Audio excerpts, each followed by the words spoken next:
Thanks for clicking on this Web Extra for my interview with U.S. Senate candidate Teresa Greenfield. The Democrat holds a more moderate position when it comes to health care. It is one of the most prominent issues of the campaign, one that's only become heightened during the pandemic. Here's that discussion.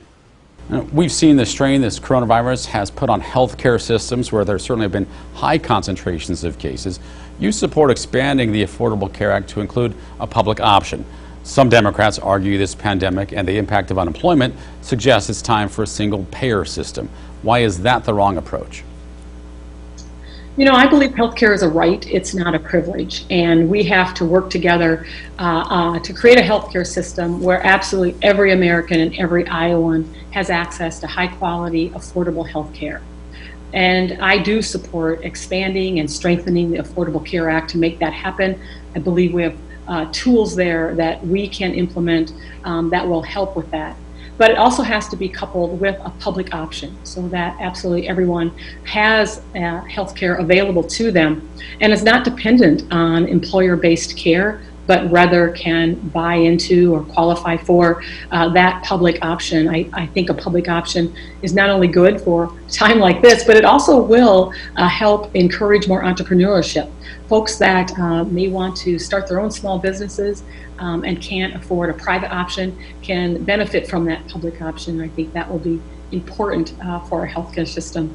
And then frankly, we have got to make sure that Medicare is negotiating for prescription drug prices and bring those prices down immediately.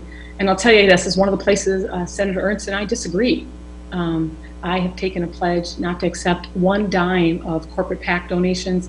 She has taken $1.9 million in corporate PAC donations, and much of that from big pharma PACs.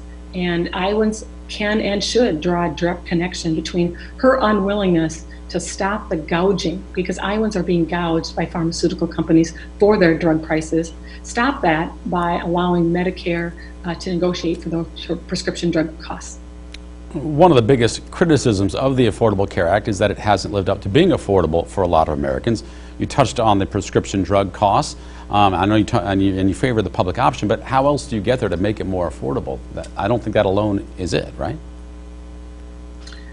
Well, the Affordable Care Act has been attacked and weakened significantly by this administration. And one of the things that would help is having that public option as part of the Affordable Care Act to bring and allow everyone to get access. One of the best things about the Affordable Care Act, though, was that it allowed Medicaid expansion. And right here in Iowa, one of the places I stopped where I kicked off my Hear It from the Heartland tour was up at the Boone County Hospital. And we stopped there to learn about the community they serve, the patients they serve, but also to sit down in their office and talk about the business of running a hospital and how they keep their lights on.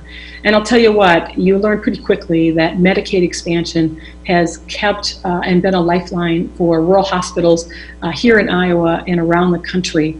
And so there's been a lot of successes with the Affordable Care Act. Can we strengthen it? You bet. Can we enhance it? Sure. And we have to add a public option into that. Iowans need to know Senator Joni Ernst voted to end the Affordable Care Act with no replacement. And that would gut your protections for pre-existing conditions, kick your kids off health care before they're 26, and Medicaid expansion, which could close so many of these rural hospitals. And I'll tell you, I grew up rural, and I watched the devastation of the Russian grain embargo rolling into the farm crisis with markets being lost. I saw that once the farm crisis hit, schools closed, grocery stores closed, small towns have really dried up.